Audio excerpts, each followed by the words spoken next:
How bad is America's opioid epidemic? A new report reveals that Americans are now more likely to die of an opioid overdose than in a car crash. This is the first time in history.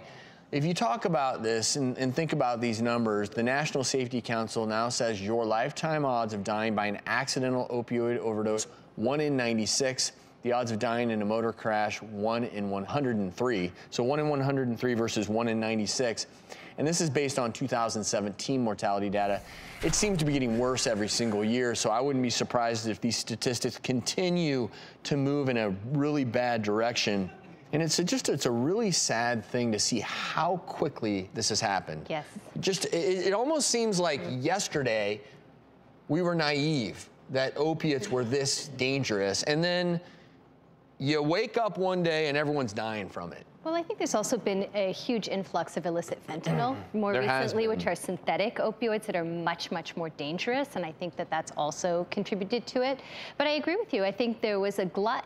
Probably since about 2010, this has just skyrocketed because we were, as doctors, responsible for doling out opioids as pain medicines. Without fully realizing. And changes are coming. It's far more difficult for us now to prescribe opiates. The controls with how we write it and how many you can write and following up on that is becoming more involved, as it should be, but it's going to take a while to catch up. I hesitate to compare drug overdose deaths or any abuse overdose death with car crashes because a lot of times they can even be intertwined. Right. And that's just the reality is so many motor vehicle crashes out there do involve some substance being abused. And I think the takeaway here for people watching out there is we've talked about it so often, right? We all know we're at risk for getting in a car accident, right? But we're also all at risk of potential opiate addiction because these things are so addictive. So when it comes to opiates, if you're prescribed them, take the minimal possible dose.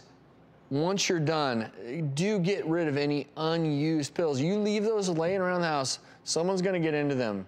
And the reality is that's how so many people go down this really dark path. So just really be smart.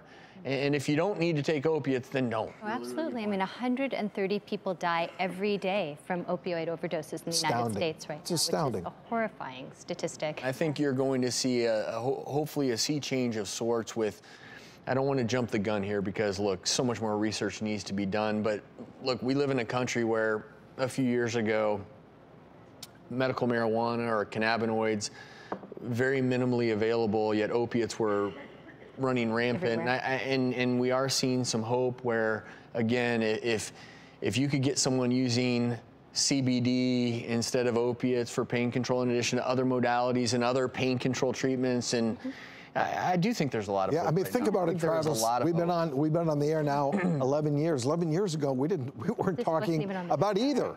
We weren't talking about an opioid epidemic or CBD, medical marijuana. So what a big shift we've seen during that time. It's very true. And, all we can do is just look out for each other.